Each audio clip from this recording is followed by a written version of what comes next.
I call this pre-meeting briefing of the Carrollton-Farmers Branch ISD Board of Trustees to order at 6 p.m. on April 4th, 2019. The purpose of this pre-meeting briefing is to conduct a briefing session with administrative staff regarding the posted agenda for the regular board meeting scheduled for 7 p.m. on April 4th, 2019. For the record, Candace Valenzuela, Guillermo Ramos, Randy Shackman, Tara Herbachek, John Matthews, and Sally Derrick. So all board members are present. Item number 2, briefing session. Board members, do you have any questions regarding the consent agenda items? Mr. Ramos? I'd like to pull a couple of the consent agenda items and recuse myself when it comes time to vote on them. Items 4D, 4M, and 4U.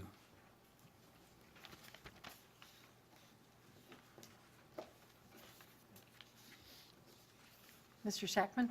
I had a question about you. It's the TIF payments. Do we know,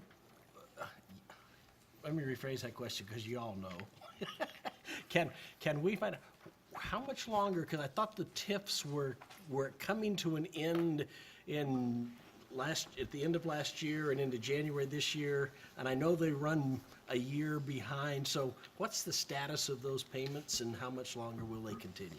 Yes, so this is the final payment on 2 of our TIFs, but one of the third TIFs will run 1 more year. So 2 of the TIFs ended December 31, 2018, our Irving TIF number 1 and our Farmers Branch TIF number 1.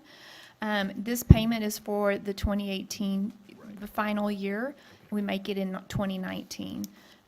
We can continue to spend on the projects that we had moving forward, and then we can finalize projects with the remainder of the funds once we complete those projects. So then next year, we'll have the one payment on the one that will end this year. Yes, sir. Okay, thank you. Any other questions? Ms. Herbachek? The first thing I have, I'd like to pull item 4C for some separate voting on that one. And that's the approval of teacher contracts. And then on 4O, the source separation and sharing tables for student nutrition. There was reference in here, I have 2 questions. Reference in the information provided about meeting the department's deadline. Is that a deadline set from somebody, or is that our own internal? And then my second question is, was this solution, it looks like this is for 25 carts. I assume that means 25 schools. So was this piloted at any, was it tested at any of our schools before we made the decision? Mr. Carbo, can you provide additional, it is for elementary, middle, and high school. I'm not a,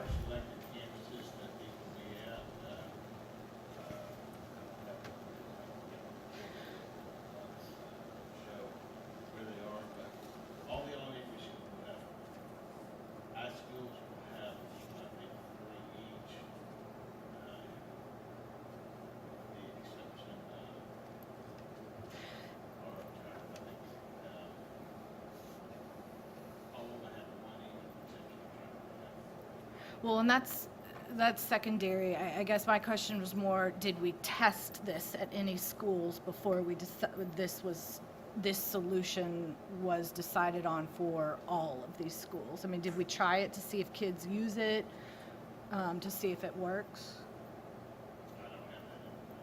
Okay.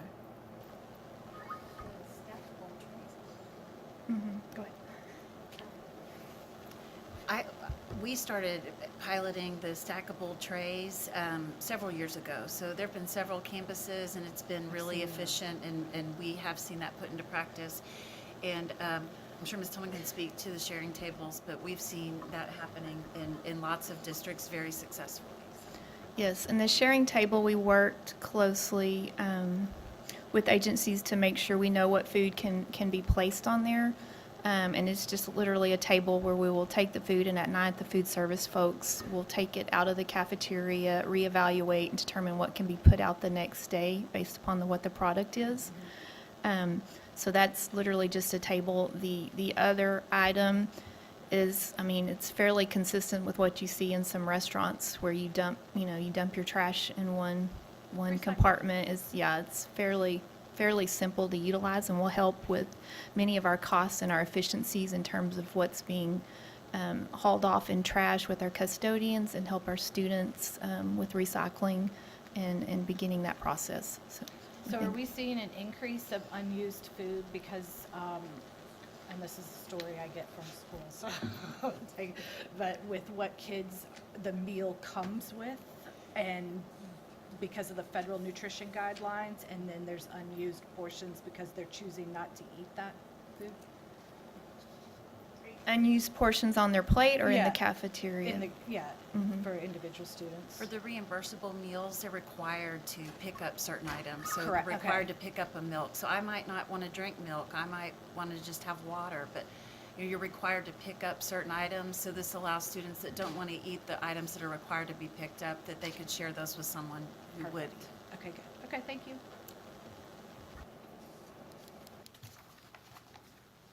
Are there any other questions, Ms. Valenzuela? Yes, I would like to ask about 4J.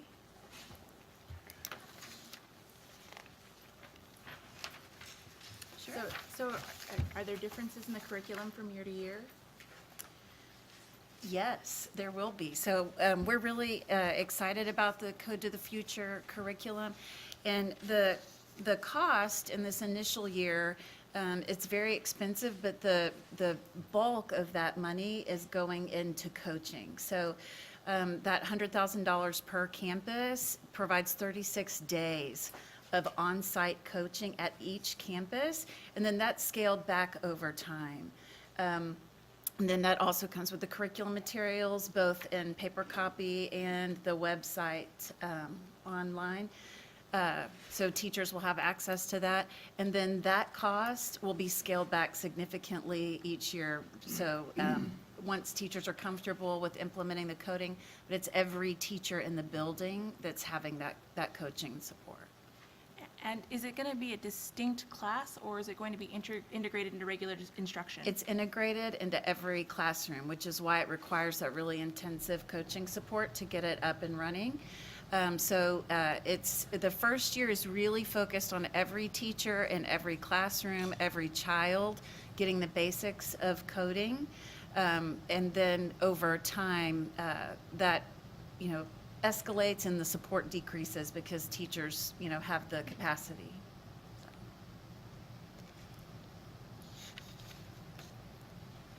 Dr. Chapman, I had just hoped you would kind of go over N Yes. and and tell so- us a little bit more about N and what you can about T.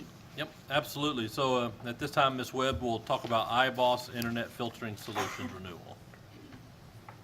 Okay, iBoss Internet Filtering Solution is up for renewal and is our content filter that we use for staff and students.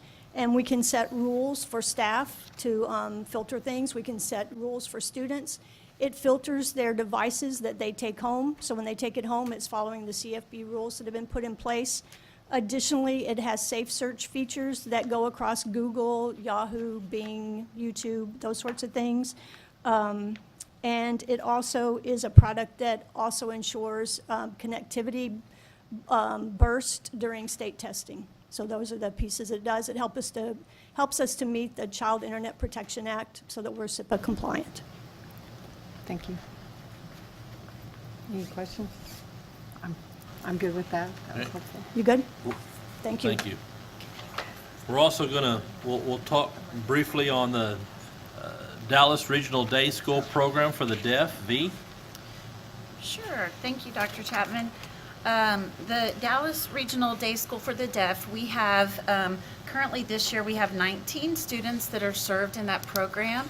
So 5 of those students receive itinerant services here in CFB. So they're general ed students. Most of those students probably have a cochlear implant. They're lip reading students, and so they have a teacher who comes here from Dallas ISD as part of our agreement and provides them services. Then we have 4 infants that are being served in the regional program in Dallas ISD, and then we have 10 that are at cluster sites that receive whole school programming, so they're students that are getting support in sign language. The price per student is going up significantly next year, and transportation services are being removed. So when we got the notification that that was going to happen, we looked at some other programming options. Plano and Irving also have shared service agreements. Dallas, after investigating those, Dallas is still our best option. We are looking at some possibilities of providing the itinerant service in-house. And so we're evaluating the cost option with the service coupled with transportation costs, if that would be financially a better option for the district. The other piece that's important for you to know is that we've been paying a year in arrears. So typically, we would be paying last year's service this year, and then we'd get a bill, at the start of next year for the service provided this year. This next year, Dallas ISD is changing from having a year in arrears to current year funding, which means for this 1 year, we're going to have a double payment. So we'll be paying that service for the students that were provided service this year, as well as the students that will be served next year. We're projected to have 17 students being served next year in the program. So did you say 4 infants? Yes. How does that work? Yeah, Ms. Wells, you want to speak a little bit about the And how do you do infant support? transportation for an infant? No transportation Okay, for just checking. infants. Yeah.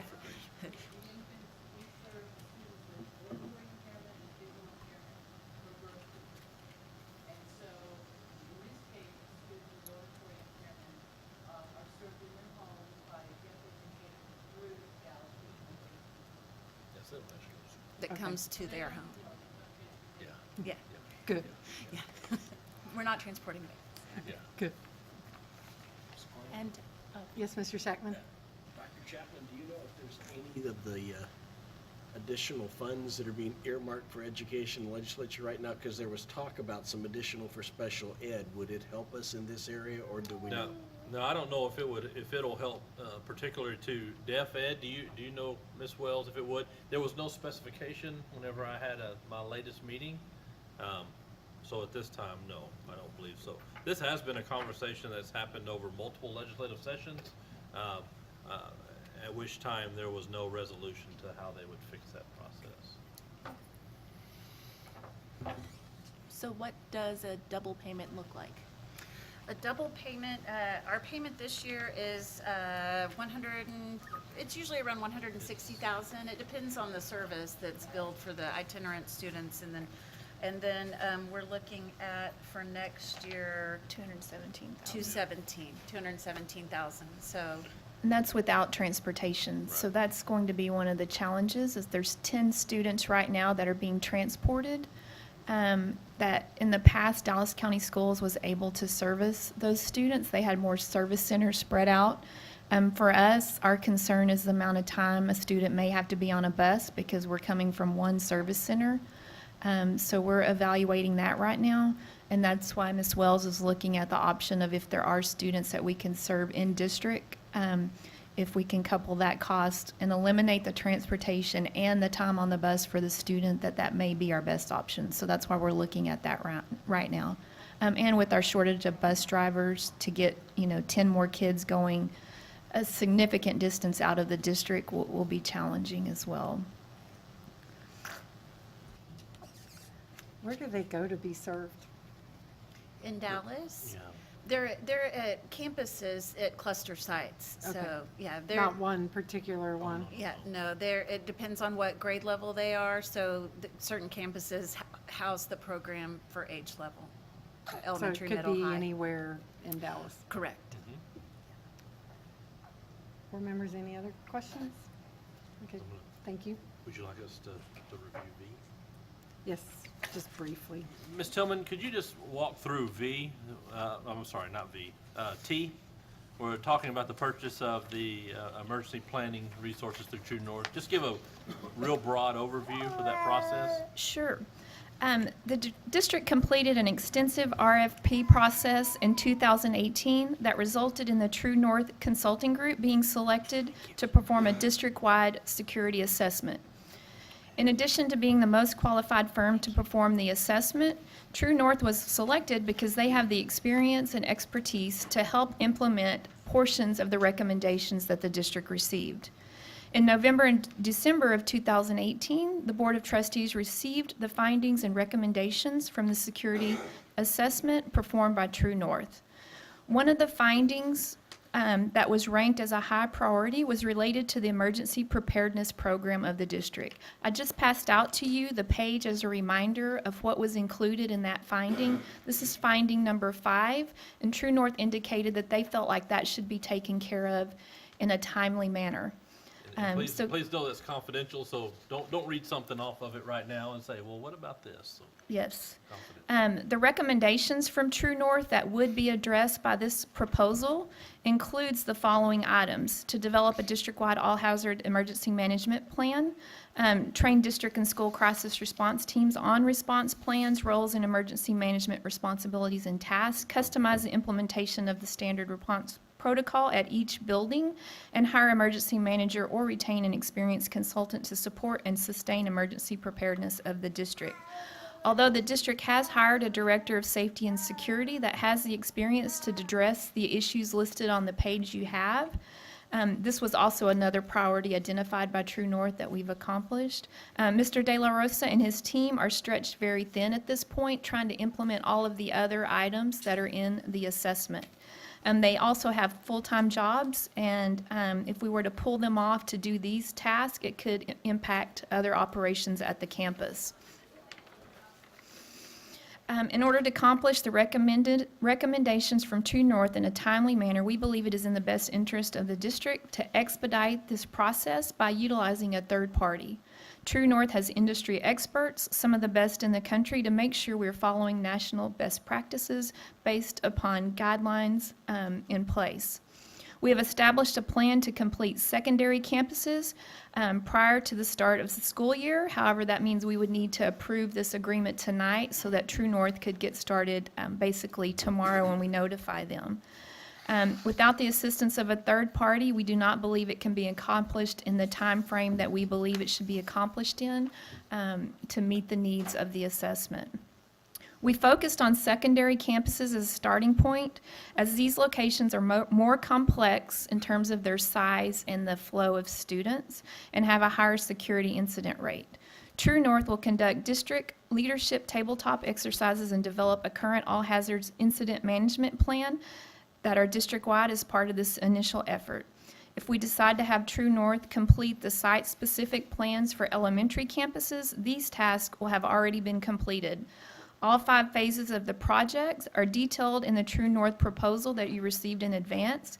Phases 1 through 3 are district level and will be accomplished if approval of phase 1 occurs this evening. At a later date, we would evaluate phases 4 and 5 for our elementary locations. As a reminder of the 5 phases that are included in the proposal, there's operational familiarization, capability assessment, tabletop exercise, emergency management plan development, school-specific plan customization, and training.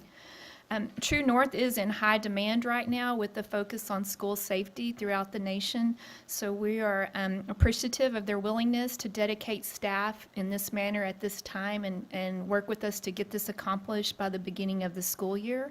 When we approved the 18-19 budget, we did include contingency funds for items such as this manner because we knew we were having the assessment and we knew there were going to be things that needed to be addressed. And the bottom line on this item is, in order to address this in a timely manner and be ready for school to start, it's just not practical for our current staff to do this. Board members, any questions? I guess my question would be, is coming out of Austin, are we seeing any funds from Austin for school safety? There are. They're going to be, well, we'll see what happens. I mean, obviously, and so when the House and Senate start talking together. When they go home? Yeah, the kumbaya doesn't become kumbaya anymore. And so, yes, there are. And so to illustrate what that's actually going to look like, we're waiting for further interpretation on or what is the caveat, what will that be spent on? Will it be on humans, meaning behavior counselors? Will that be process and procedures and or solutions to solving, like emergency operation plan or SRP customization per campus? That's yet to be determined. But yes, there are funds that will be available to schools. Any other questions? I think that's, I wondered about the expenditure, you answered that, thank you. that's been very helpful. Thank you. Ms. Pillman, would you like to address any other items at this time? Yes, we would like to just provide additional information on item 5D. Consider approval of competitive sealed proposal, CSP 2019-01002 for exterior improvements to Newman Smith High School. So what I may do is say we're done with 2 and we're on 3, reports by administration. Is that okay? Oh, yeah, we can. Okay, Yeah. Sorry. that's fine. And you've seen this before, but we wanted to walk through it one more time with Newman Smith. So in November of 2018, the board did approve the delivery method to be competitive seal proposal for this project. If you recall, with the utilization of TIF funds at some of our locations, it freed up some bond project funds that we were able to utilize. As we worked with our Citizens Advisory Committee, one of the things that came out on a relatively frequent basis was the exterior curb appeal of our campuses and addressing those things that they felt like were important. So as we look at how our charters are rolling out, one is actually right across the street from Newman Smith, so we did target that as an area that we would want to put on the top of the list for exterior improvements. This is the existing facility, as you know. And as we look through, one of the items that we would like to do is remove the green metal roofs above the entryways, and also you can see some trees that would be removed. As we move through here, you can see a new canopy at the main entrance. The next addition you can see at the other doors, you can see where we have a similar canopy and columns along with some new screen walls. And the final materials, there may be some tweaks here and there with this design. At this point, we're near final, but we'll make final adjustments as we work with the contractor. We'll go back to this.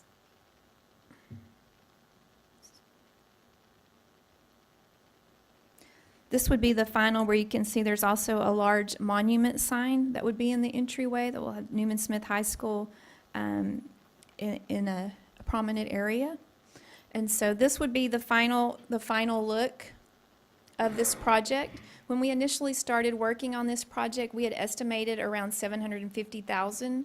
As we bid this out, we established alternates because we started with just the main area and then added the two side areas to complement the design. So as we work through the process, our final numbers that you will see in the item is $866,145 if we take all the alternates, which we believe we need all of the alternates to complete the look. And we added a $90,000 contingency, so that brought the budget to $956,145, which is within the funds that are available in the bond, residual funds to utilize for this project. And a reminder, this is 2003 bonds. So Ms. Tillman, if you go back to what it looks like today, what happens to those the kind of tic-tac-toe looking Those are going to go patterns? away. Okay. And then what happens, are you able to paint the brick, or it's just going to stay the same? Okay. I don't believe there's any painting involved in it. It's not like on Fixer Upper on Right. HGTV? Okay, just checking. Not today. Thank you. Are there any other questions about Newman Smith? I do have and more of a comment. I'm not familiar with the student gathering areas outside the school at Newman Smith, but looking at that high canopy, and if students are gathered in the front there, that type of high canopy probably wouldn't provide a lot of protection from blowing rain. It's not. Is it not a gathering area? No, it's a cosmetic. Okay. Well, is there areas for students to stand where Yeah. they're protected? Okay. Okay. Yeah, actually a fairly large area. Okay. Okay, thanks. Isn't that underneath that? Isn't that a pretty good depth Is it deep? from the door to the? Okay. Yeah, we walked through that. Okay. Dr. Chapman, are there any other reports by administration? Yes. Ms. Tillman's going to talk on one more topic on staffing. Okay.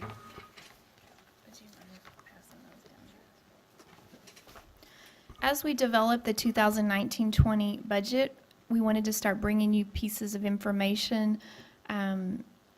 As we near our August deadlines, we can provide you better estimates. So the biggest part of our budget and what we generally start the process with is our staffing allocations. So we wanted to walk through with you and provide you with some information on what some of the first steps are as we begin the staffing process. And this is what we consider our formula staffing. So that's where we start with, is everything is formula based. And so I'm giving you a few documents just for your information. The first one you have is a summary of our elementary campuses.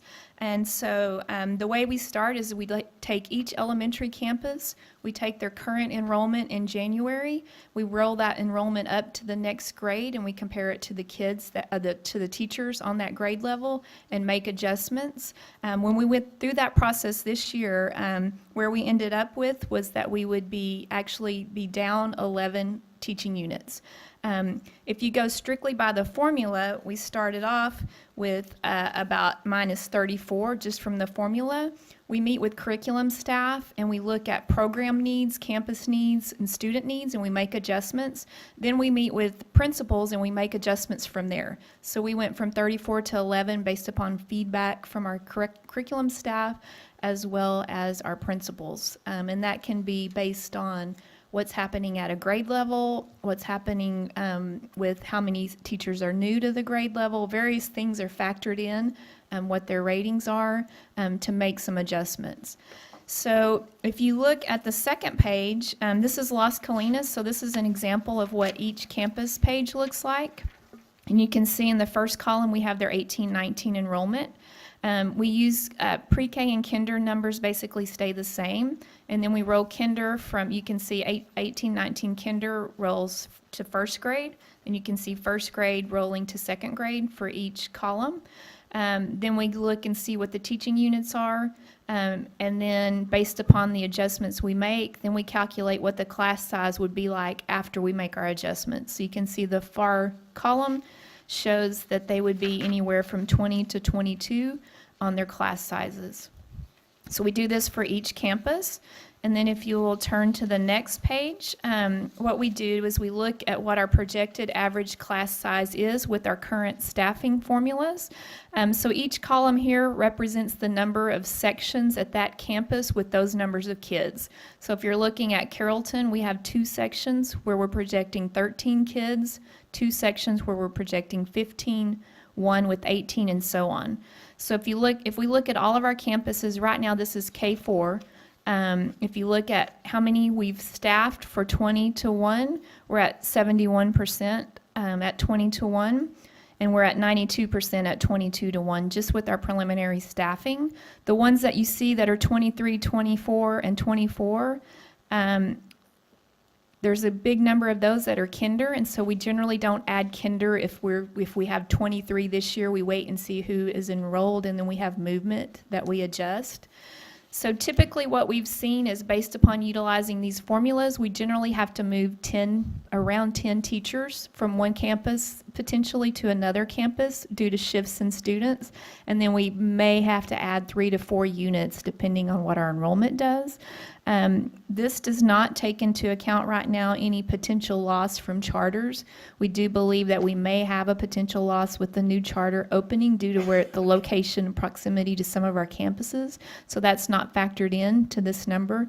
So we feel like even though we're going to reduce by 11 units, we still will have adequate numbers, and we could potentially target some of our younger grades, even our K1, 2, if we do have additional units, so that we can lower those early ed class sizes. So that's what we're looking at right now for elementary. We are in the middle of the TASB staffing review, so that may, looking into the next year, not 1920, but 2021 may change this process, but we weren't going to have the data in time to make those changes this year, so we did follow our same staffing protocol for 1920. So if you go to the last page, you'll see our secondary staffing. which is not done by grade level, but this is a formula-based staffing. You can see we start and we look at enrollment January 2019. So for example, if you take Turner with 2,124 kids, and if you look at an average class size of 26, you would need 81 sections. With 81 sections, if every student takes 7 classes, then you would need 571 sections in total. We staff that for all, the way we do the formula is for only 5 sections, so we assume each teacher's only teaching 5, even though we know our elective teachers are teaching more, because that gives some flexibility in the schedule to lower the class size and/or for other things that may have smaller numbers, some CTE offerings or the METSA program or any of the other programs that may have different numbers. So we take that 571, it's divided by 5 sections to come up with the number of FTEs needed for that campus. So at Turner, you can see if every teacher taught 5 sections, we would need 114 teachers to serve 2,124 students, 7 periods a day. Then we look and see how many current teachers they have to come up with an initial gain or loss. Secondary, we then look, we have a principal on staff in HR who is from secondary, and so she's been doing work and looking at their master schedules and looking at the number of students per teacher to then make adjustments from our formula. So after those conversations happen with Ms. Bailey, then we come to a final proposed staffing for our secondary. We gain input from our principals and make adjustments. At the secondary level, we're ending up basically plus or minus half a unit, so we're basically flat in secondary. Again, with the TASB salary staffing review, this formula may look much different in 2021, but this is just our starting point for 1920 that we'll hold to and then begin to make adjustments as we can as we get that data and roll out potentially some of the recommendations. So we wanted you just to understand sort of the process we go through. This is a big majority of our budget right here on these documents. It drives a big portion, and we wanted you to see how we start that process and the work that goes into the staffing. Thank you. Board members, are there any questions? Thank you, Ms. Tillman. Dr. Chapman, any other items? No, Okay, ma'am. so, board members, we've reached the end of the agenda for this pre-meeting briefing, and we are adjourned at 6:32 p.m. Thank you. Good evening. It's a beautiful day. The weather is perfect, but we're here inside. So we're going to go ahead and start this board meeting. I call this regular meeting of the Carrollton-Farmers Branch ISD Board of Trustees to order at 7:10 p.m. on April 4th, 2019. Board members, district staff members, and members of the audience, you are free to join me in standing as Mayor Kevin Falconer of the City of Carrollton provides a message followed by the Pledge of Allegiance led by Sally Derrick and the pledge to the Texas flag led by Tara Herbacek.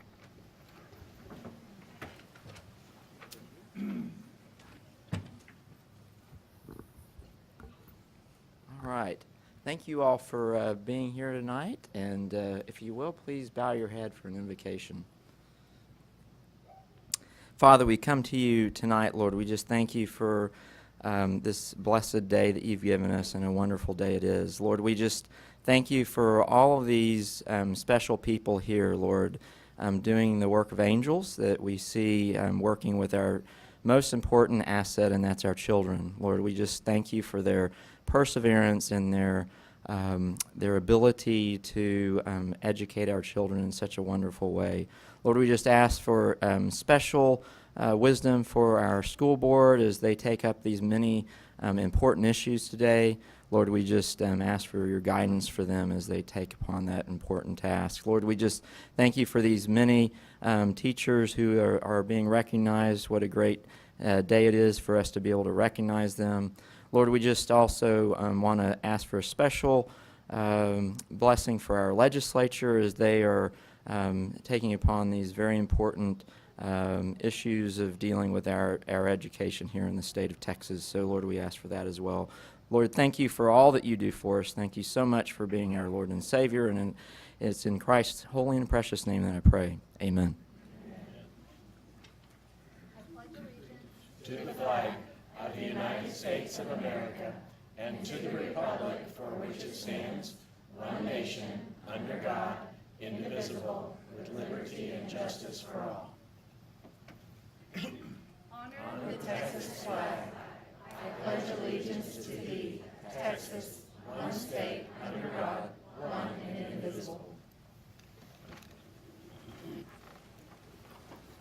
Thank you, Mayor Falconer.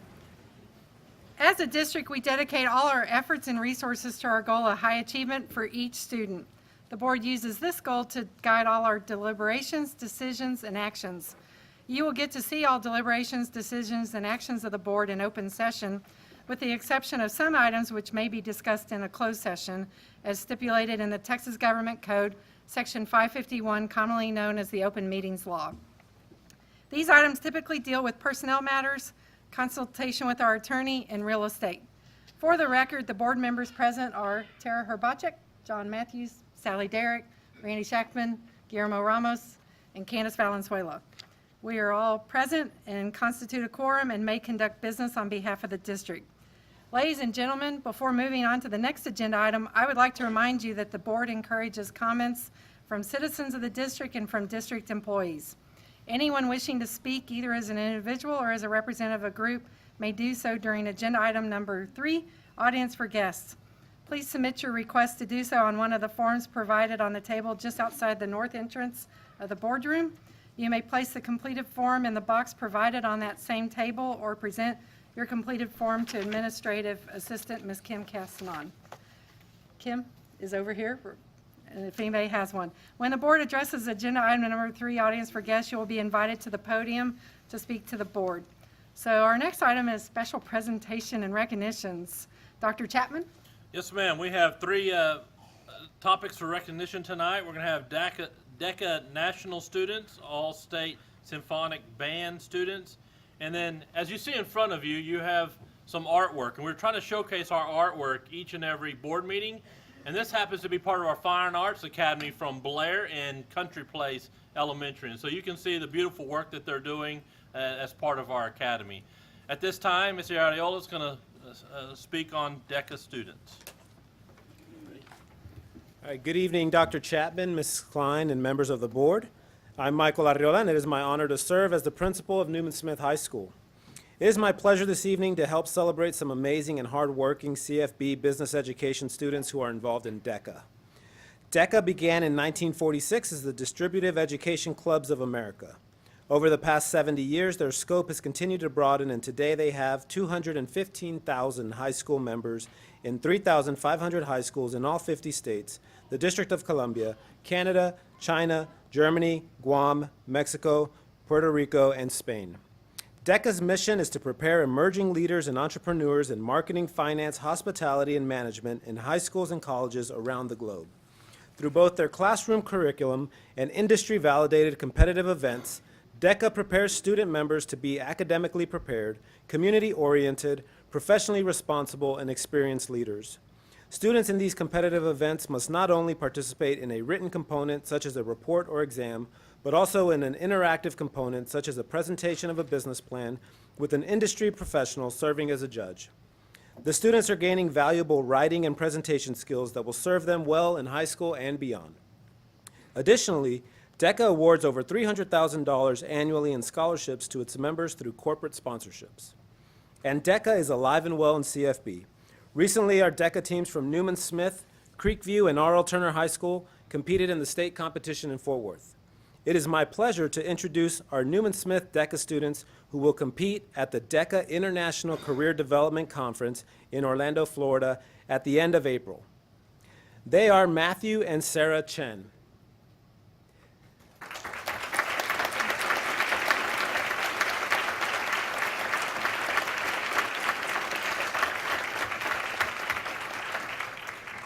Matthew and Sarah are the children of Monica and Steve Chen. They attended Las Colinas Elementary School and North Hills Prep before returning to Newman Smith High School. Matthew plans to attend UT Austin Business School in the fall, and Sarah plans to attend Texas A&M Engineering School. We'd also like to introduce our DECA sponsor, Mrs. Lola Walker, and thank her for her hard work with all of our students. We're proud of these Newman Smith Trojans and wish them good luck as they compete in Florida later this month. We know that they will represent Newman Smith and Carrollton-Farmers branch well. Thank you.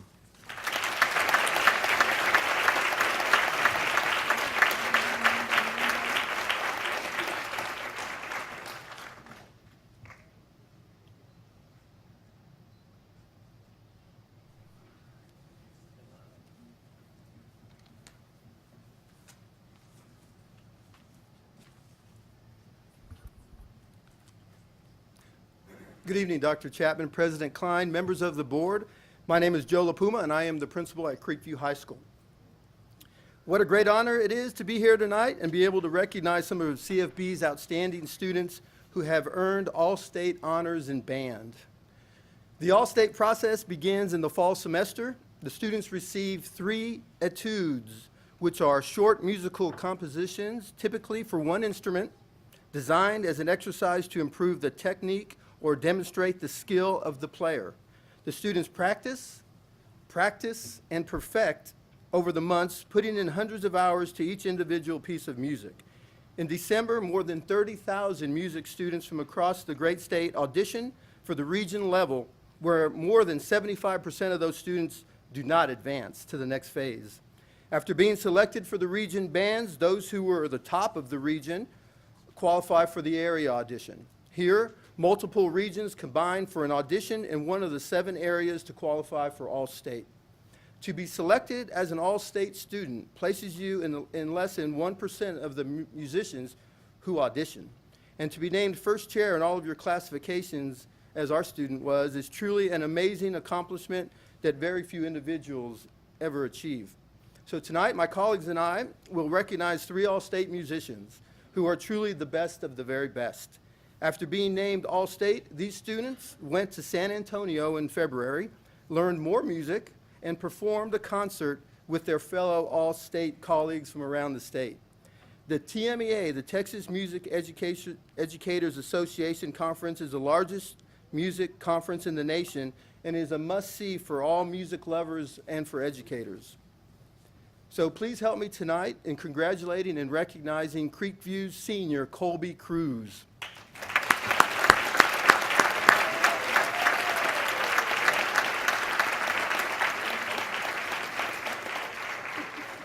Colby earned All-State first chair trumpet in the 5A Symphonic Band and was also a soloist in the ensemble. Colby is the son of Tom Cruz and Kristen Miller.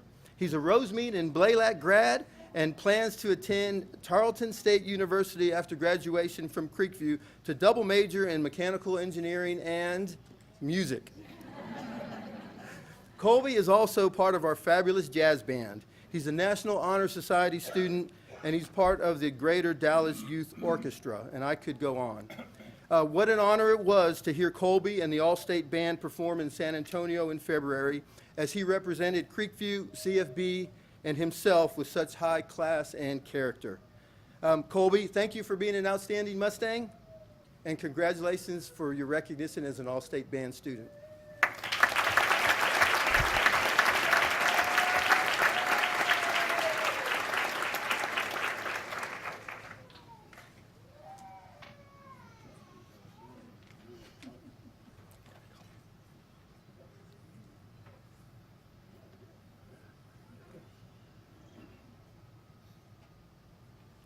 Good evening, Dr. Chapman, members of the board. My name is Chad Hunter, and I have the privilege of serving as the associate principal at Ranch View High School. Tonight, I'd like to introduce our student who earned the Texas Music Educators Association All-State Symphonic Band, Mr. Gerardo Rivera.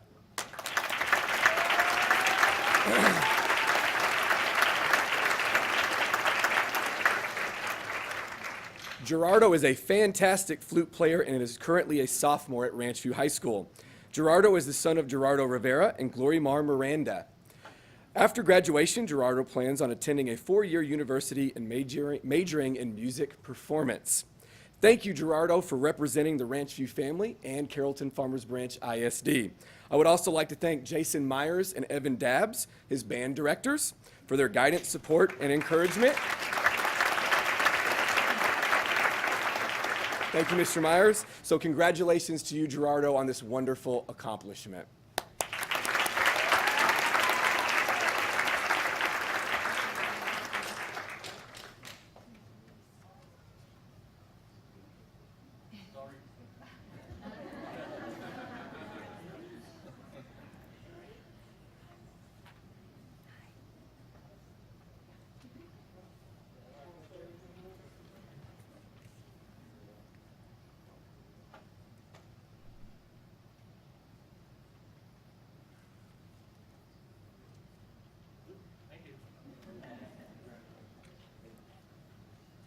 Good evening, Dr. Chapman, President Klein, and members of the board. I'm Brooke Hall, and it is my pleasure to serve as the principal of R.L. Turner High School.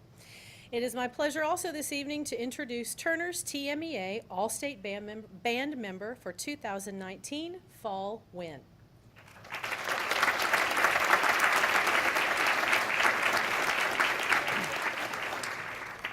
Fall is the son of Tu Ha and Tung Win. He attended Blair Elementary and Vivian Field Middle School. He is a senior at R.L. Turner, and this is his second year to be a member of the All-State Band, earning the 5th chair overall in the 5A Symphonic Band's clarinet section.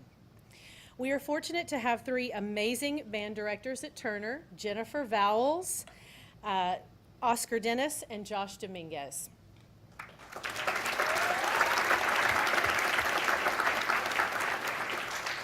Mrs. Vowles told me just last week that Fall plans to attend Texas Tech University next year and study music education.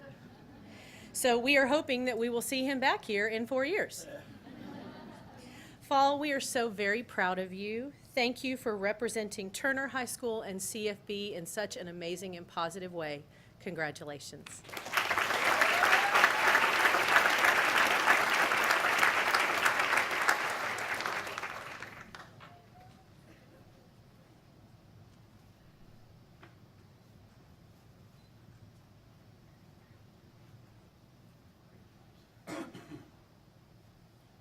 This time, we're going to start to honor our teachers of the 9 weeks. This is our final group of teachers of the 9 weeks. On May 6th, we're going to honor our campus elementary teachers of the year. We'll do this at Marriott. So every campus will pick their final teacher of the year. And then on May 9th, we're going to do the same for our secondary teacher of the year.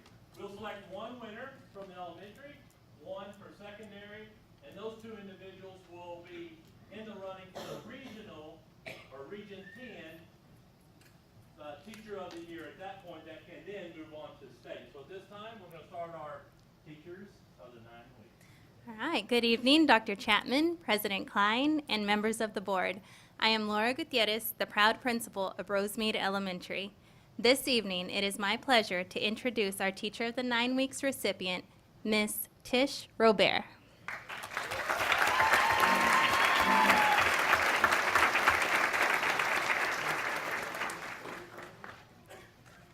Ms. Robert has been in education for 17 years. Of those 17 years, 5 years have been in CFB at Rosemead. When thinking of Mrs. Robert, the first word that comes to mind is giving. She always has such a sweet and giving heart. She is the first person to give of her time to help a student, coworker, friend, or anyone in need because that is simply her character. The depths of her heart are incomparable as she shows so much passion and dedication to those around her. She makes her students feel loved and valued as she pours her heart into teaching.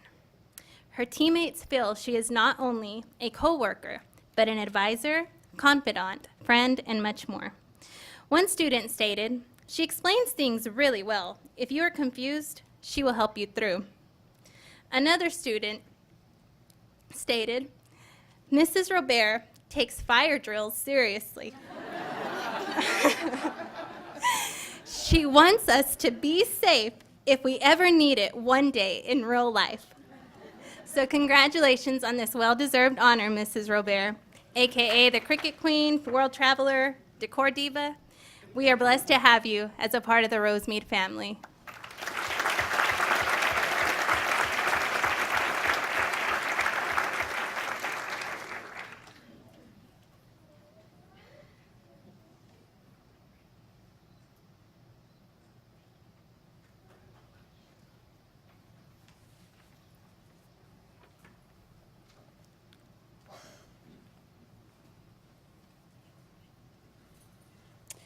Good evening, Dr. Chapman, President Klein, and members of the school board. My name is Stephanie Lopez, and I am the principal at Tom Landry Elementary.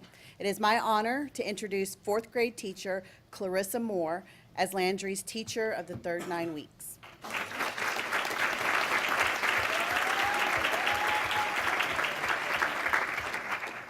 Mrs. Moore began teaching 9 years ago in Arlington ISD, and she has wanted to be a teacher since second grade in order to make a difference in students' lives and show them that someone cares. Here are some of the many reasons Mrs. Moore was chosen as the teacher of the 9 weeks, as stated by her peers. She's excited about teaching writing, and that comes across to our students. She has done an amazing job teaching our fourth graders to become better writers. Moore is killing it in writing. She is a super hard worker and deserves this recognition. She has exceeded expectations and goes above and beyond for her students. Ms. Moore has become a strong asset to our team in her first year in CFB and at Landry. So thank you, Ms. Moore, for killing it at Landry.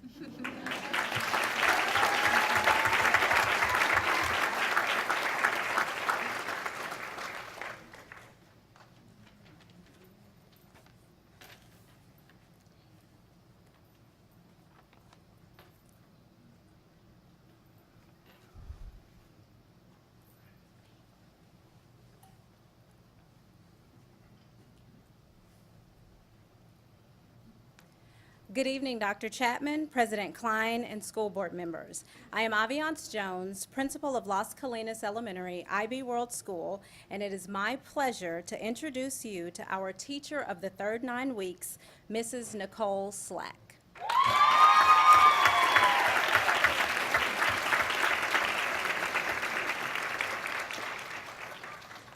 Mrs. Slack is a Texas A&M graduate, hence the maroon out. She's also a wonderful first grade teacher and has been at Las Colinas for 6 years. I'd like to say that Mrs. Slack loves us as much as we love her. She has blessed us with not only her presence, but the presence of her family as well. Mrs. Slack's husband, Alan, and her father, Mr. Garcia, are LCE volunteers. And just a few years ago, Mrs. Garcia, Mrs. Slack's mom, joined Team LCE. I'm convinced if her brother lived here, he too would be helping our Mustangs reach their full potential. Mrs. Slack is a breath of fresh air every day with a beautiful smile and fast walking pace through the halls, headed somewhere, getting things done so every kid in class is learning. When I say every kid, I do mean every kid. As I considered all the things I could include in this speech about Mrs. Slack, I knew I had to share her huge heart for students with special needs. We could not have picked a better month, Autism Awareness Month, to celebrate a teacher whose heart always finds the perfect fit for that puzzle piece. Dr. Ibarra-Lovis said, "If they can't learn the way we teach the way they learn." Mrs. Slack is the embodiment of this quote. Always loving, always including, always advocating, and always teaching each child. We are beyond blessed that she is a Las Colinas Mustang. Congratulations.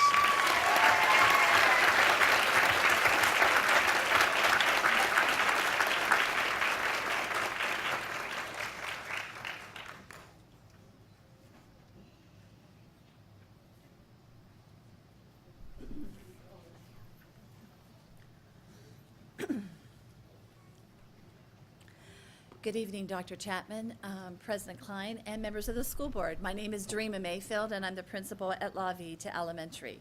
We're excited to honor Kelly Stabell as our teacher of the 9 weeks.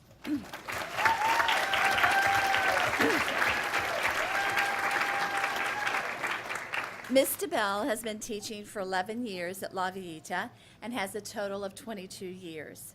She teaches second grade, is a team leader, and is often the last teacher to leave for the day. Her coworkers will tell you Kelly is very easy to work with.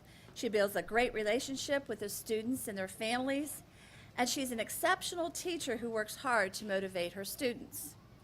She also takes care of her students and their critters, as she came in during spring break to feed the crickets and the mealworms. When Miss DeBell is not teaching, she enjoys scrapbooking and spending time with her husband Jeff and her twin daughters. Miss DeBell recently shared with us that this is her last year of teaching. She's looking forward to spending more time with her hobbies and her hubby. It will be hard to say goodbye to a dedicated, fun-loving staff member who we all love and admire. Ms. DeBell is an excellent teacher, and it is with honor and respect to recognize her as a teacher of the 9 weeks.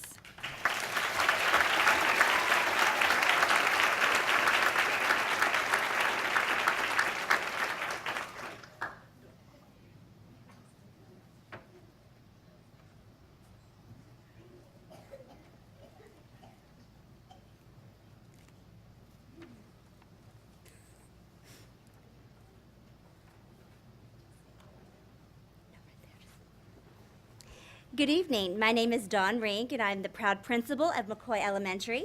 We are here tonight to introduce to you our teacher of the third 9 weeks, Mrs. Mina Rafat Shagru.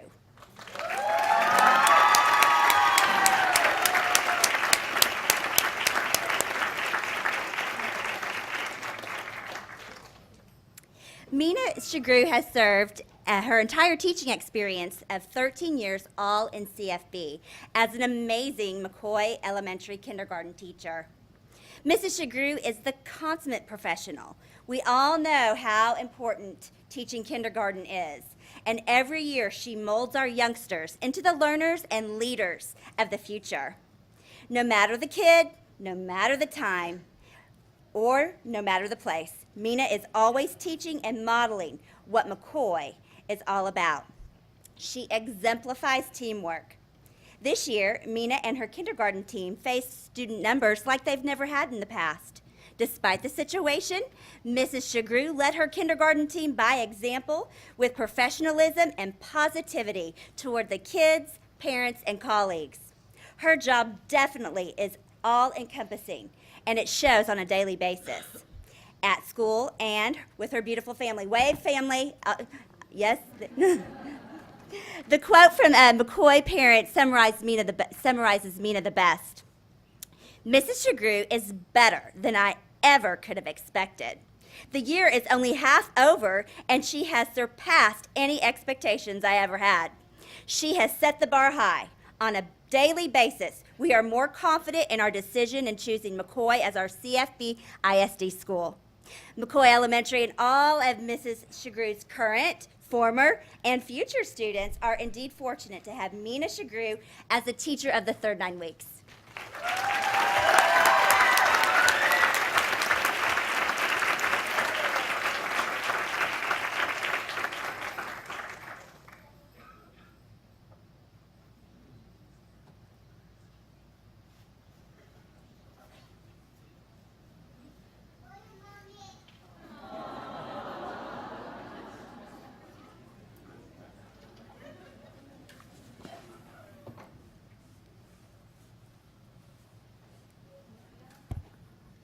Good evening, Dr. Chapman and members of the school board. My name is Matt Pruitt. I have the privilege of serving as the proud principal of McCamey Elementary School. Please help us in welcoming our PE teacher, Coach Mike Owens, as McCamey's teacher of the third 9 weeks.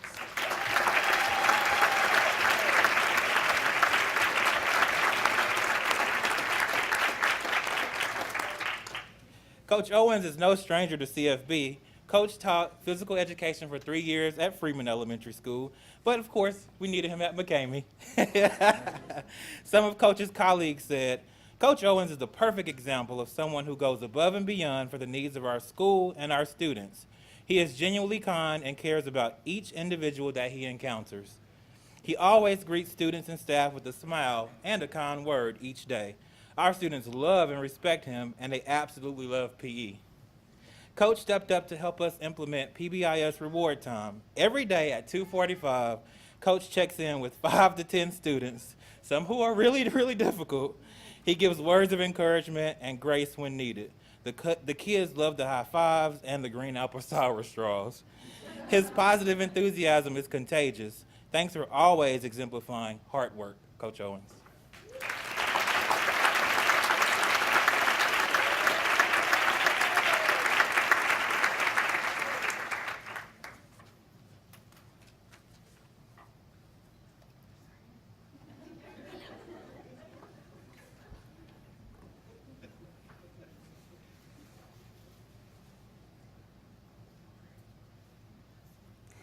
Good evening, Dr. Chapman, President Klein, members of the board.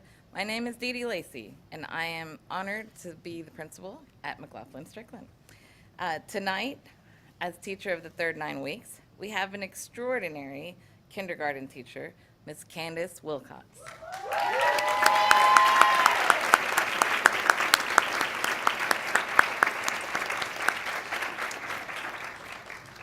And joining her in her celebration today, we have lots of family members, so wave, family. In her 5 years at McLaughlin-Strickland, Candace has had a positive impact on students and teachers alike. She is warm and welcoming to everyone she encounters. Her energy and passion and commitment for her students to reach or exceed their potential excellence and be productive citizens is whom she is. This radiates through her classroom. Her colleagues describe her as inspirational, compassionate, reflective, collaborative, flexible, and an exceptional role model. Her students love being in her class because, in their words, she makes us happy. She's fun. We use our superpowers, and we have become avid readers. In addition to all these things, I love the way she's always willing to take challenges because she always sees them as a learning opportunity. McLaughlin-Strickland and CFB are indeed fortunate to have Ms. Wilcox as part of our family.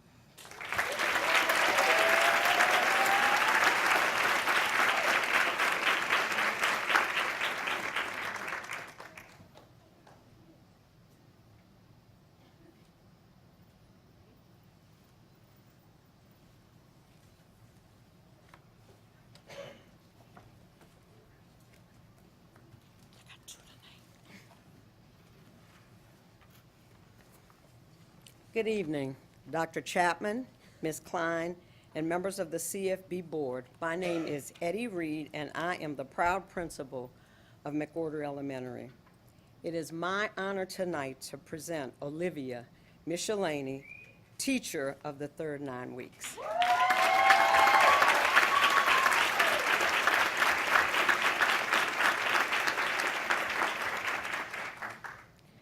When many of us think of great artists, names like Van Gogh, Picasso, Da Vinci come to mind.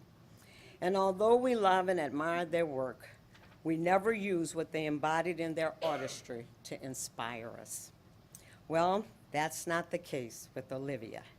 She uses her love for art and her talents to teach us that art can be an expression of who we are and how we view ourselves. If you walk through the doors of McWhorter Elementary, you see just how talented she is. From our Game On foyer to our family tree mural, but also you will see just how talented our young coyotes are. Every inch of our campus honors students by displays of their self-expression. Every artistic expression is carefully laid out so that the value of each artist's story is told through their own masterpiece. The work of Ms. Shalani has impacted how students view art, but also how they view themselves and their talents.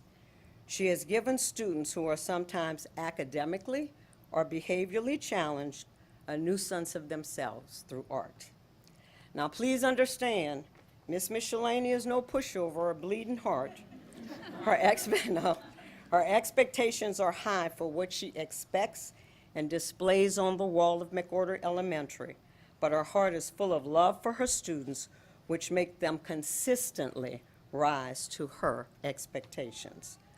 Although Miss Shalani has used her talents to make McWhorter aesthetically beautiful, her most accomplished work is in the inspiration she instills in our students to express themselves through art. Thank you, Miss Shalani, for being such an integral part of the Coyote family.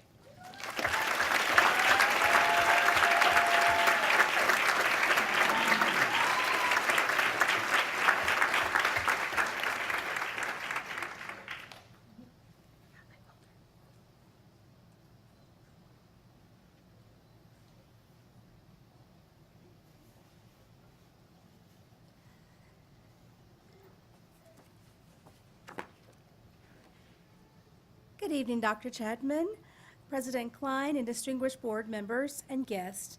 I am Dr. Charlotte Thomas, principal at Annie Hetz Rainwater Elementary, and we are here tonight to introduce our newest teacher to the 9 weeks, Katie Owen.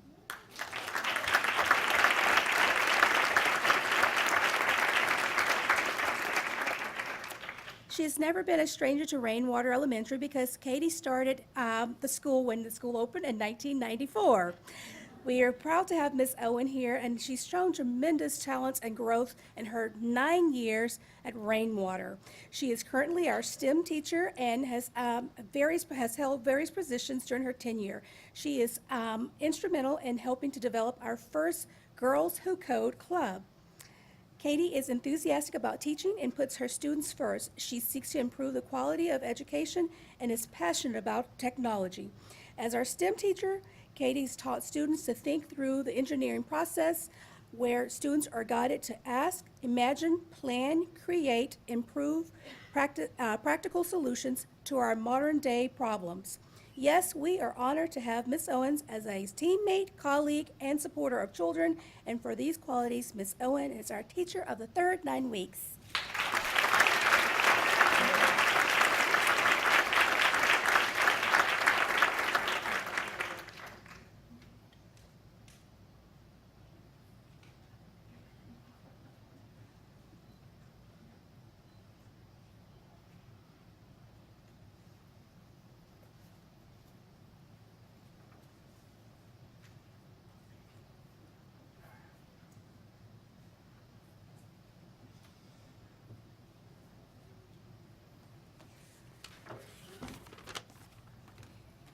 Good evening, Dr. Chapman, Mrs. Klein, and board members.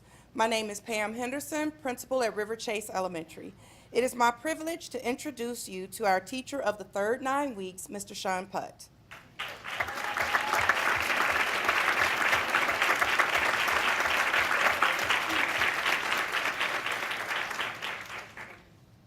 Sean is one of our outstanding PPCD teachers. He developed a love for working with special needs students when he was a 16-year-old high school student in Canada. At that time, Sean was a one-on-one assistant, and he worked at a summer program that served students with disabilities. His principal noticed his passion and dedication and offered him a job as a paraprofessional in the special education department right after he graduated from high school. Sean continued to work at his high school while going to college part-time. After graduating from college, he moved to the Dallas area and became a special education teacher in Dallas ISD. He's been with us in CFB for the last 13 years. Mr. Putt truly loves what he does. Parents are happy to see progress, but sad when it is time for their children to move on to another program. They are genuinely impressed with the care and attention with which he treats each child and their family. His colleagues said, he gives advice and guidance to everyone he encounters. He teaches with love, has firm expectations, and is a loyal teammate. He also has a wicked sense of humor. We are fortunate to work with such a caring individual, and we are proud to honor him as our teacher of the third 9 weeks.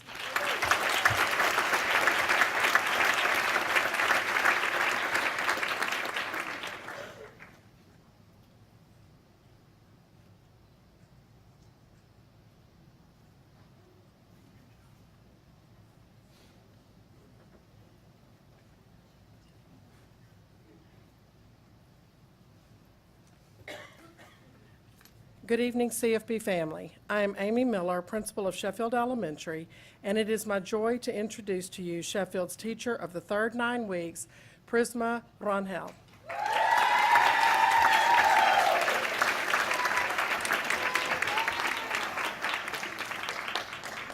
Prisma serves as our first grade bilingual teacher. Prisma is responsible for teaching all first grade bilingual students to read and write effectively in Spanish. Prisma has taught in several areas of bilingual education in various schools here in CFB, including second, kindergarten, and pre-K. Prisma seeks to have a relationship with each child and family so that children make progress faster. She knows that reaching the family will touch the child in a positive way. One colleague said, "Prisma works so hard in everything she does. She is always there to lend a helping hand or ear. She will always help when needed. She will drop whatever she's doing to help you. She cares so much about her students and their success, and she is an amazing team leader and strives to make her team successful." I would concur with this quote. Prisma has led a fairly new first grade team to be one of the strongest teams we have at Sheffield. We are indeed blessed in CFB and at Sheffield to have Prisma Rangel as teacher of the third 9 weeks.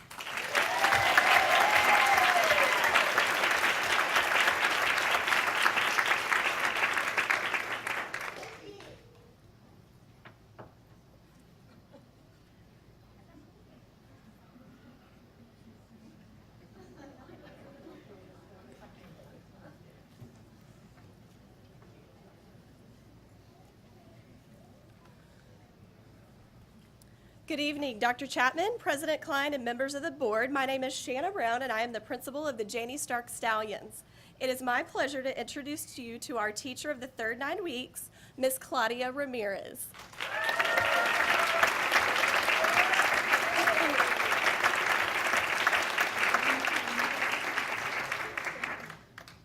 Miss Ramirez teaches our kindergarten dual language readers and writers. She has been in CFB and education for 12 years. Miss Ramirez's journey to education started with a business degree from La Universidad del Norte in Colombia, which she quickly traded for an education career, just like some members of her family. She can be seen singing and dancing to instill a love of Spanish for our kids. Miss Ramirez volunteers to help out at any of our special events, and our kids love to see her. She constantly communicates positively with our students and parents. Above all, she is extremely flexible, patient, and kind-hearted, so she is the perfect person to teach our Stark Stallion kindergartners. We are honored to have Miss Claudia Ramirez as our teacher of the third 9 weeks.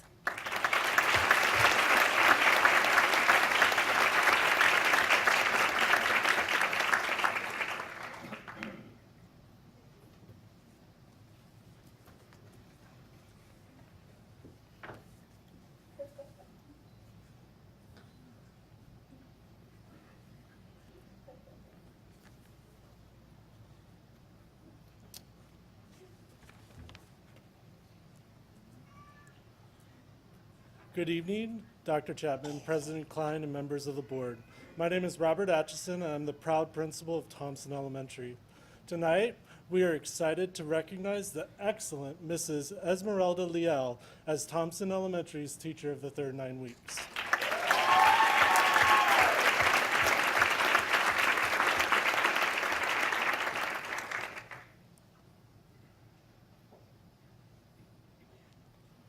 Mrs. Leal is a first grade dual language teacher in her 8th year of teaching, 3 of those being in CFB at Thompson Elementary.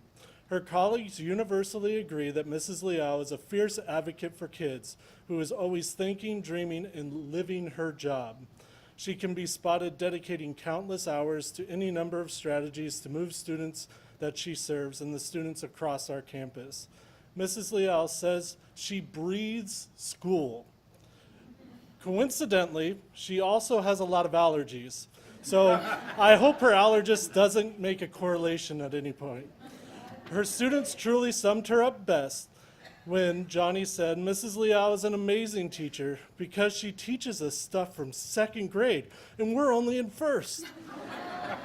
Lexi said, "Mrs. Leal is really great because she is creative and can spot a kid who wants to learn from across the room. And finally, Beckett, who Miss Leal loves so deeply, said, Mrs. Leal is wonderful because she gives us the most chances. Well, actually, 2. One warning, and then a consequence. She's been a little bit more strict lately, but that's good because I know she loves us. Mrs. Leal, thank you for helping to make Thompson Elementary and CFB an excellent place for kids. We are happy to celebrate you as our teacher of the third 9 weeks.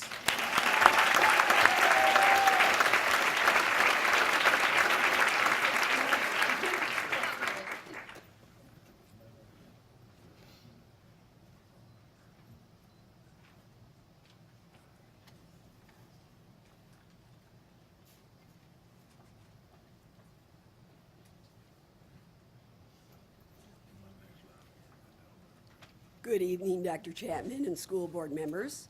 My name is Susan Chipp, and I am the science director for the district.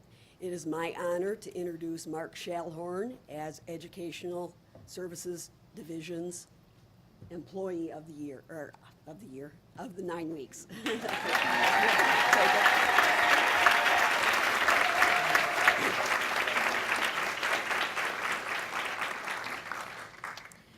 Mark Schallhorn is truly one of a kind.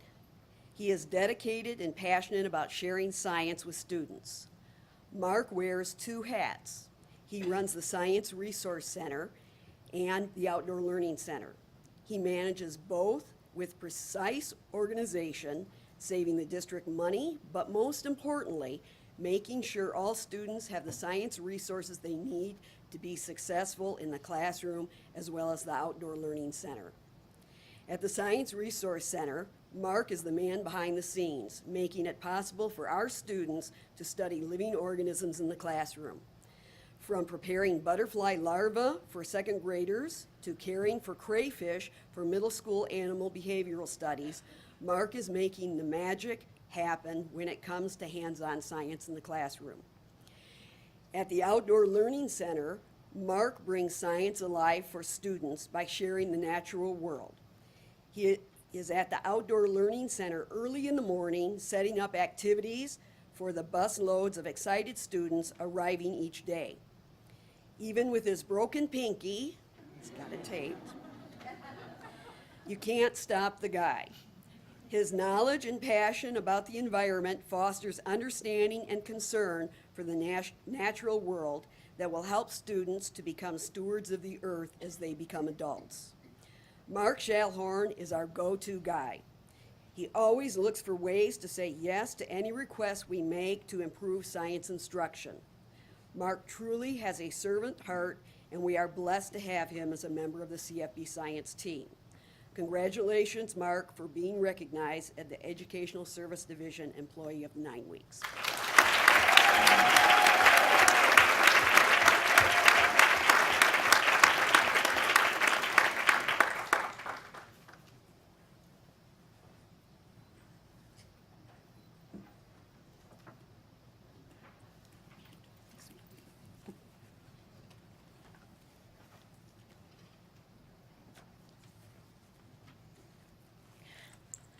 Okay, I'm up again. Dr. Chapman, Ms. Klein, I'm proud to have 2 members of the Coyote family honored here tonight. It is my honor to present Patrice Sims as the eye care recipient for McWhorter Elementary.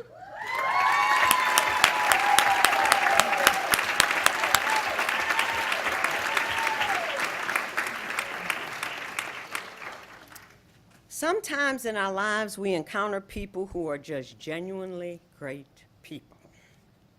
They never have an agenda when they talk to you. They're always positive, and they are always looking how they can make things better for the people around them. Without a doubt, Ms. Sims is one of those people. In an era where customer service is what makes or breaks a school, Mrs. Sims is McWhorter's secret weapon. She is the first person you greet when you walk into the offices at McWhorter Elementary, and that is not by mistake. She makes every person she meets feel like they are instantly part of the Coyote family. Her infectious smile, her witty humor, her warm personality makes her stand out to everyone she meets. Maybe it's because she genuinely listens to parents' concerns no matter what she's doing. Maybe it's because she genuinely takes the time to speak and mentor our young Coyotes, even when they haven't been their best. Maybe it's because she genuinely works with teachers to resolve issues that affect their job performance, like getting their grades on time and correctly. Or maybe it's just because she genuinely buffers angry, dissatisfied parents and community members by listening before they ever become explosive. When you talk about people that truly have a servant's heart, Ms. Sims is the first person that comes to mind with everyone on our staff. That is just the type of person she is. Now, I could go on and on and on telling you how much Ms. Sims means to McWhorter and our Coyote family. But don't listen to me. Come by and experience her for yourself. And I promise by the time she's worked her magic, you want to be part of the Coyote family, and she will make you join PTA too.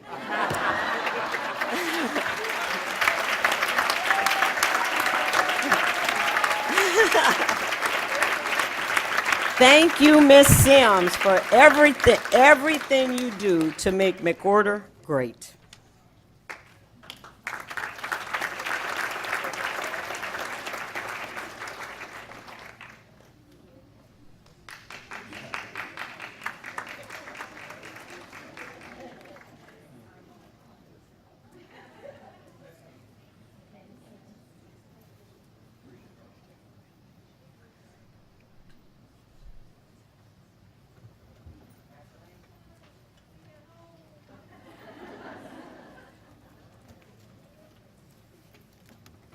Sorry. Ms. Brown? I have a few district announcements. Kindergarten registration and welcome night is April the 23rd at all of our elementary campuses beginning at 6:30 p.m. I know all of our principals are excited to meet all of our new kindergartners. This time of year is full of many school activities, so be sure to check out our website or download our district's app to stay informed about all the activities happening. We are excited that 3 of our soccer teams have advanced to the next round of the state soccer playoffs. Tomorrow night, Friday, April the 5th, Rancho the girls will be taking on Melissa girls team at 5:30 p.m. at the Frisco Memorial Stadium. Ticket prices are $5 for adults and $3 for students. The Creekview girls will be taking on the Frisco Independence girls at 7 p.m. at Eagle Mustang Stadium. Ticket prices are $5 for adult, $3 for students. And the Turner boys will be taking on Frisco Wakeland boys tomorrow night at 8 p.m. at Coppell High School. Ticket prices are $5 for adults and $3 for students. Congratulations to all of our teams as they take on the next round of soccer playoffs, and good luck. I would like to invite Dr. Richard Rivera to come speak to the board. Dr. Rivera. Good evening. I'm Dr. Richard Rivera. I am the medical consultant for the district. I have been, I guess, the consultant for over 25 years now, so I see new faces again. Historically, the injectable epinephrine was available only to students who had a prescription from their physician to have the units in the schools. About 5-6 years ago, the manufacturer had a program where they actually gave the schools the injectable form, EpiPen, and in my wisdom, I thought it was a good idea, so I was able to obtain units for all of our schools. Unfortunately, I did not bring it to you guys first, and I was then informed I had to reclaim all those units at such time that, well, they actually expired. About that same time, a young man in Corpus Christi, a junior high football player, suffered an anaphylactic reaction and passed away from that, which prompted the local state legislature or senator to start a program and actually ended up with was House Bill 66 or Senate Bill 66, which passed in May of 28th of 2015, which allowed the districts to have a non-assigned EpiPen in each school. That went under study and finally came out of committee, so that in the spring of 2018, 3 years later, we had guidelines on how to use those, and again, the company still provided those. We have a couple $1,000s worth of EpiPens given to the district that we now have in all of our schools. That came to pass at the start of this school year, and fortunately, with training and protocols, we have all those in place. I'd like to report that starting in January, we had our first incident. We have documentation on 4 indications or uses of those EpiPens in students who were having some homemade pasta and didn't realize there was almond in it and did not know she had a reaction to that. To a person after eating Skittles for the first time had a reaction. A young man with a known allergy to peanuts experienced tightness when a friend gave him some popcorn that had peanuts in it, unknown to him. His father later came back and told the school nurse he was very grateful. So his son was alive today because of the prompt response of the nurse and the availability of the epinephrine. Another young student reported tightness of his chest after also having an unknown reaction to a food product. And I was just informed by Sandra that we had a reaction today of another student who took naproxen for the first time and started having swelling of her face and lips and received epinephrine. All these 5 students were all received only 1 dose because EMS came pretty rapidly, and all 5 were transported. None of them had any bad side effects or sequelae from this. So fortunately, we now have these in all of our schools, where I am trying now to get enough copies or product to put into the athletic trainers' hands also, as opposed to just the nursing. As comparison, as far as other emergency medical type treatments, we have had the defibrillators here for quite a few years, and as I understand, at least for the last 4 years, we've had only 2 instances of having to need those. So here is a product that fortunately we now have with approval from the state and from our district for our students. So thank you, and I'll keep you abreast of this. I was going to give you a handout, but I guess if you're more interested, Sandra can certainly give you more information, and I'm proud to say that our nurses, with their medical knowledge and skill, are able to identify and treat these these are high schoolers right now, so with the severe allergic, potentially life-threatening reactions. So this information, and I will keep you all posted as time goes on. Thank you.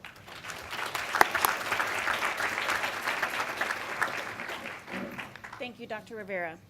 I would now like to invite the council PTA representative to give an update on PTA. Dr. Chapman, Ms. Klein, and members of the board. My name is Meredith Watson, and I serve as the president of Council PTA, and I'm here to update you on some PTA activities over the recent month. Yesterday, many of our campuses participated in a walkathon as part of our focus on healthy lifestyles, and it's been really fun to see all the photos of our students engaging in that walking and healthy activity on social media, so be sure to check them out. I've been trying to share them on the Council PTA page as I've seen them pop up. And then also our final Texas PTA reflection results are in, and last month we learned that Micah Patterson from Creekview was moving on to nationals with a dance entry, and we've also found out that Zoe Woodson from Las Colinas Elementary with her photography entry titled Fireman Who Saved My Life is moving on to the national PTA contest as well. We have been very blessed in that we have more awards from Texas PTA, including 6 honorable mentions, 4 awards of merit, 2 awards of excellence, and I'd like to congratulate all of our CFB artists who have participated this year. Council PTA encourages our CFB seniors who wish to further their education to apply for one of our scholarships. Students must be a member of their CFB PTA or PTSA, exhibit community service and leadership during their high school years, and have maintained a GPA of 2.0 or higher. And applications are due by May 3rd with a new deadline of midnight instead of 4:30. You can find our link to apply. We're trying to get y'all extra time. You can find the link to apply on our social media channels and our website. And then lastly, a couple of upcoming events that are open to the community. On the 25th of this month at 6:30 p.m. at Perry Middle School, Council PTA will be hosting our PTA Life Member Award ceremony to congratulate those selected for this honor for their dedication to our students. We'll also have a brief Council PTA meeting at this time where we'll hold our elections for the next school year. And then again, this event is open to our community, and we hope to see you there and celebrate these dedicated volunteers. And then lastly, on the 18th of May, we'll hold our officer and chair training for our newly elected local officers. And because we're trying to be super efficient with our meeting times, we'll be also holding our Council PTA delegate meeting at the same time. So our meeting will start at 9 a.m. with training beginning at 9:30, and we hope to see you there. So watch our website and social media for registration information. And as always, thank you for your continued support of our local PTAs.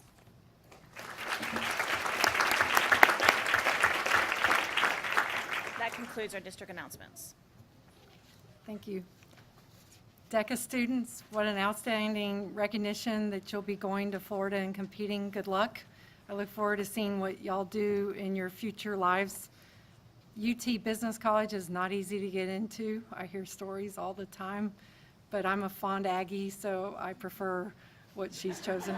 So, and I'm just kidding. But band, I love it. I love how you combine your love of music with your lives. And your achievement of being first chair trumpet in the state is incredible.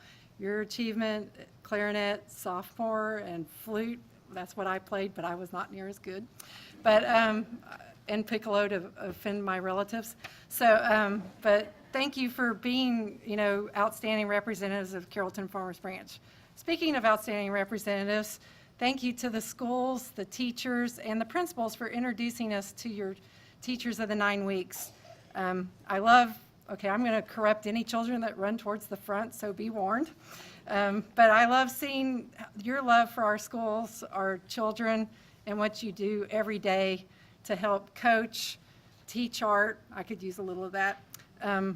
Provide everything. I'm sad that you're wanting to retire, but I wish you well.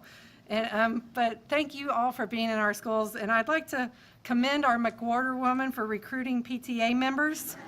And I would say that my favorite field trip was probably the Outdoor Learning Center back in the day, except for I kind of always chuckle about, I wonder if people know what chiggers are, but I don't remember ever getting chiggers at the Outdoor Learning Center.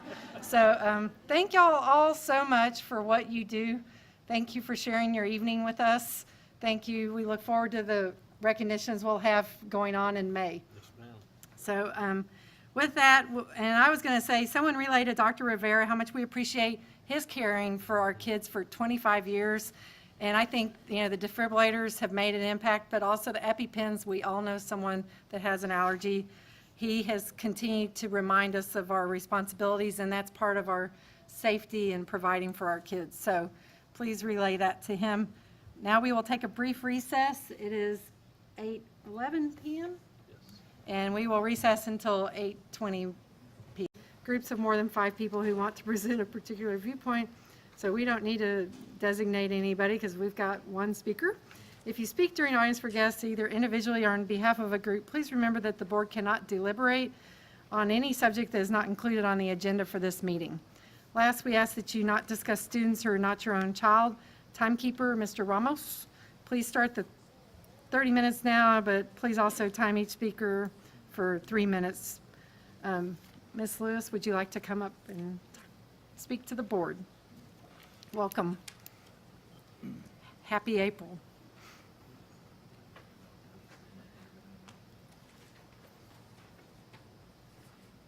Good evening. Dr. Chapman and President Nancy Klein and all other school board members. My name is Rachel Lewis, and I'm a member of Professional Achievers for Community Excellence, better known as PACE within the community. And I just want to thank you for being so supportive with our organization, helping us to raise monies to give out scholarships to worthy young women here within the Metroplex. This year, we will be giving 10 $1,000 scholarships at Brookhaven Country Club on April 13th. That's on a Saturday. And I'm very proud to say that 3 of those 10 scholarships will go to 3 students within our district from Ranch View High School. So we look forward to seeing you guys there, and thank you again for your support. And I do have tickets if some of you want to buy some. Thank you, Ms. Lewis. Thank you. We are now at item number 4, consent agenda. The consent agenda is a mechanism that the board uses to approve a number of routine items together with a single vote. In compliance with the Texas Open Meetings Act, the public notice for this meeting includes the list of all consent agenda items, and the board has been provided ample information about these items in advance. Prior to any action taken on the consent agenda, board members may request withdrawal of individual items for clarification or discussion. Board members, are there any items to be removed from the consent agenda at this time? Ms. Hrbacek. I'd like to remove item 4C for individual consideration, please. Thank you. Board members, Mr. Ramos. I'd like to remove items 4D, 4M, and 4U. Board members, are there any others to be removed? So is there any action? Mrs. Klein, I would make a motion that we approve the consent agenda as presented with the exception of items 4C, D, M, and U. We have a motion from Mr. Shackman. We have a second from Mr. Matthews. Is there any discussion? All those in favor? That is unanimous. The next item is agenda item number 5. Oh, sorry.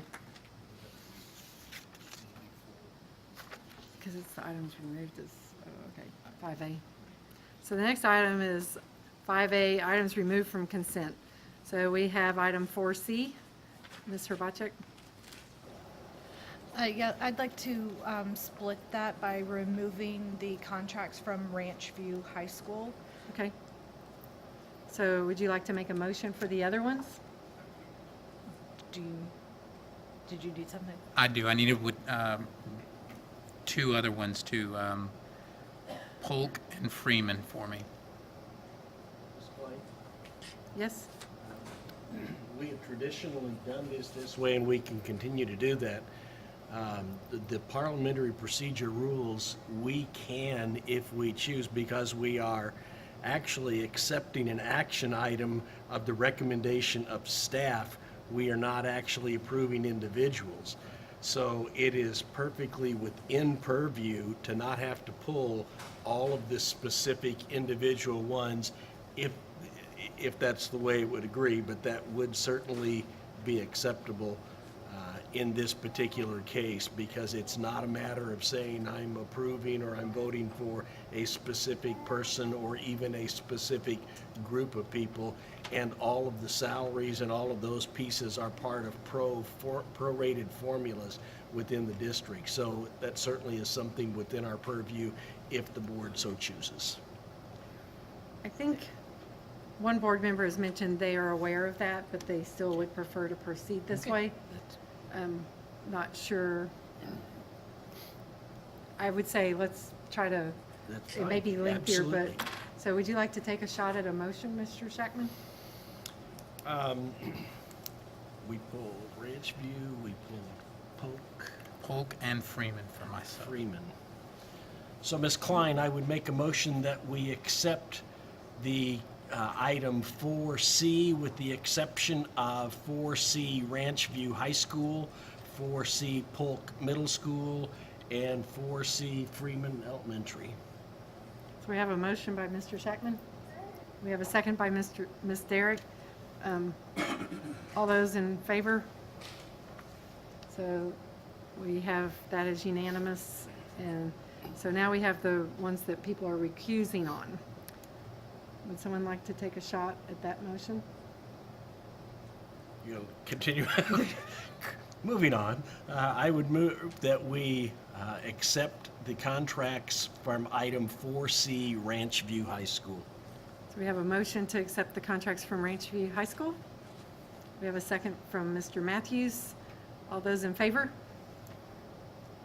And it's accepting the recommendation of the contracts from Ranch View. And I would move that we accept item 4C, the contracts from Polk Middle School. We have okay, and let the record show that Ms. Herbacek recused herself on the Ranch View vote. And so with the 4C minus Polk and Freeman, is that where we are, Randy? We're just with Polk. With just Polk and Freeman. So we have a motion from Mr. Shackman. We have a second from Ms. Herbacek.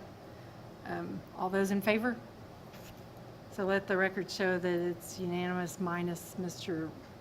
Ramos is recusing himself. So now that takes us to item 4D.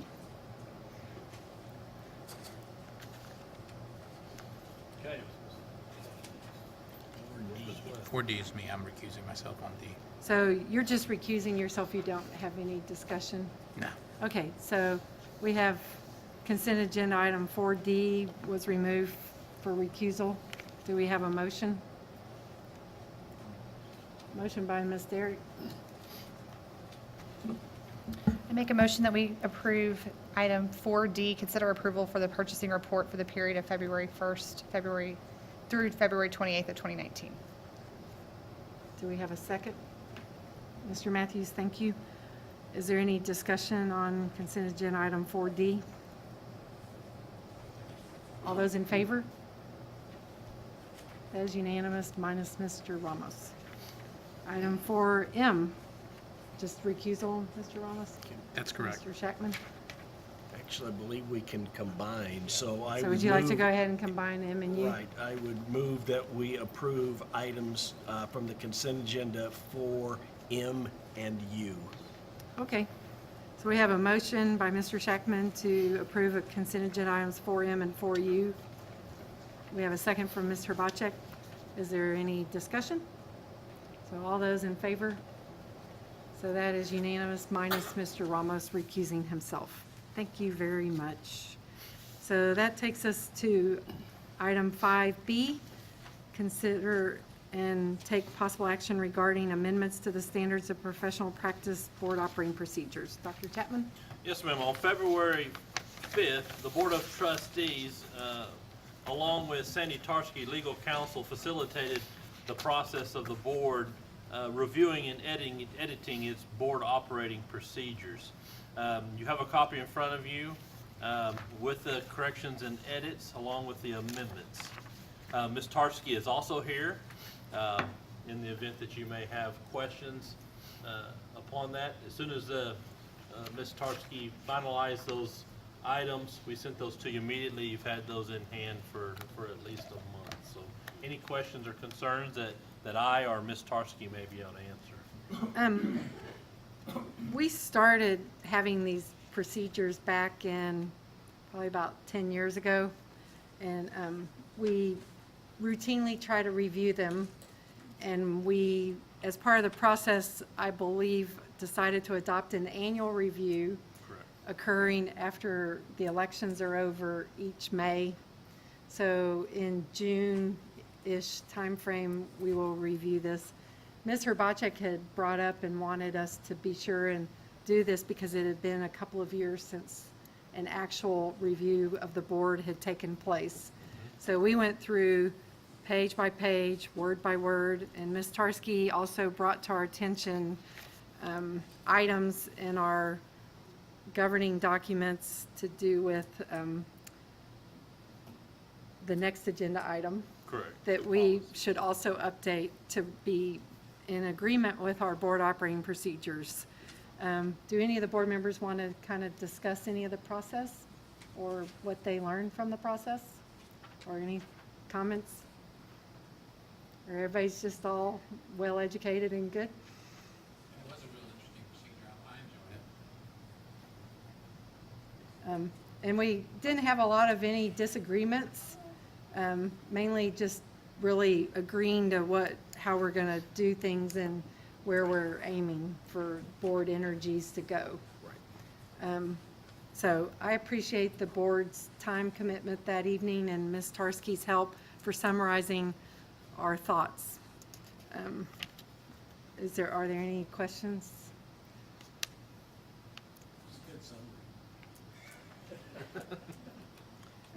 With that, I guess we're looking for a motion. I asked Ms. Tarski if this had to be done over 2 different meetings, and she said, no, this is just a one and done, and then it's April and we'll be back in June. We might skip June. We might skip June? We just did it. Can we skip next year? No, I'm just kidding. Okay. Every year. Okay. Mr. Matthews. I make a motion that we accept the amendments to the Standard of Professional Practice Board Operating Procedures as presented. So we have a motion by Mr. Matthews. We have a second by Ms. Hrbacek. Looking for any discussion? We appreciate all the effort that went into reviewing this and Dr. Chapman helping us get through it. So with that, all those in favor? That's unanimous. All board members voted in favor of that. So that brings us to item 5C, which is consider and take possible action regarding amendments to board policies BE local and BDB local. Can we just make Ms. Tarski stand up and explain to us what these are? Sure. Why do we have these? Yes, yes. Well, actually, we have the microphone right over here. So you'll feel like you had value tonight. I always have value. No. Okay. So if you look at the 2 policies that you have in front of you, the first one being Board Policy BE Local. This corresponds to provisions that are on page 3 of your board operating procedures that deal with how many trustees are required to put an item on an agenda. There are a lot of other things that are also addressed in that board policy, but that was the specific change that was required based on the edits to the board operating procedures. So you'll see that they're marked there. It's very minimal, very clear. The other change was to board policy BDB local, which is addressed on page 10 of the operating procedures. And that particular policy is the one that deals with internal committees that the board has. And previously, there were a couple of committees that were kind of standing committees for the board, and the board changed the operating procedure so that going forward, the only standing committee is going to be the audit committee, and then other committees will be appointed as needed when the time arises. So in order to be consistent with board policy and the operating procedures, these 2 changes would be necessary in your policies. Thank you, Ms. Tarski. Board members, we're looking for a motion. Ms. Valenzuela? I move that we approve the policy revisions to BE local and BDB local as presented. We have a motion by Ms. Valenzuela. We have a second by Mr. Ramos. All those any more discussion? Looks like none. All those in favor? That is 7-4. Thank you. So that takes us to item 5D, consider approval of competitive sealed proposal 2019-01-002 for exterior improvements to Newman Smith High School.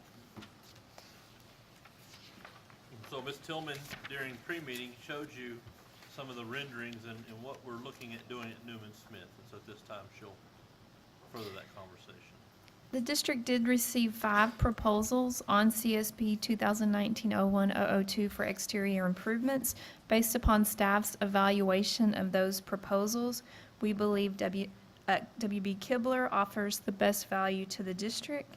The total cost for this project right now will not exceed $956,145. This includes a $90,000 contingency for this project, and we're asking the board to consider approval of this recommendation at this time. So board members, we have a recommendation from staff.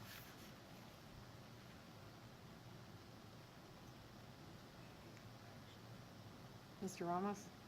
You said it's an action item, correct? So- Yes. That is correct. Okay, so I move that we consider I move that we approve the competitive seal proposal CSP 2019-01-002 for the exterior improvements to Newman Smith High School. Thank you. We have a motion by Mr. Ramos. We have a second from Mr. Matthews. Any further discussion? I know we're targeting completion, it tells us here August 16th. What's the projected start date, and is it going to impact the last few days or weeks of school? We hope to start after the last day of school. We're going to let school complete. And they do think that they're going to be able to complete in that length of time? Yes. Awesome, excellent, thank you. Any other questions? Ms. Valenzuela? I just have a comment. The proposed improvements are just stunning from what I can tell the models, and I really look forward to seeing what that's going to do for student morale and for our neighbors looking at our schools, and it's just wonderful work so far. Thank you. So we have a Go Trojans. we have a motion and a Spoken like second. an alum. All those in favor? That is unanimous. So that leads us to item number 6. Closed meeting is authorized under Texas Government Code, including but not limited to Section 551.071, consultation with attorney, 551.072, real property, 551.074, personnel matters, 551.076, security devices, 551.082, school children, district employees, disciplinary matter or complaint, 551.0821, personally identifiable student information, 551.084, investigation. Pursuant to Section 551.072 of the Texas Government Code, deliberation regarding potential sale of real property owned by the district. Audience members are welcome to remain in the boardroom as board members recess and move into room 150, the executive conference room, for deliberations. We really appreciate y'all being here this evening with us. Thank you for your time. This meeting is now recessed at 8:46 p.m. We are back on the record in open session, having returned from closed session. The time is now 9:05 p.m. Our next agenda item is number 7, reconvene an open meeting for possible action regarding items discussed in closed meeting. Board members, do we have any action? Item number 8, comments from board members regarding posted agenda items. The board members, do any of you have comments you wish to make at this time? April 12th, Dr. Chapman's birthday. Yeah, well, mine's in July, and we don't meet in July.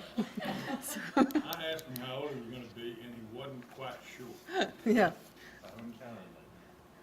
Me neither.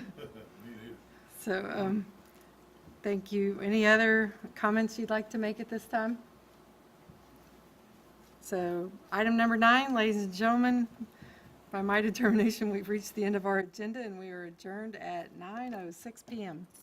Thank you, PTA members, for being here.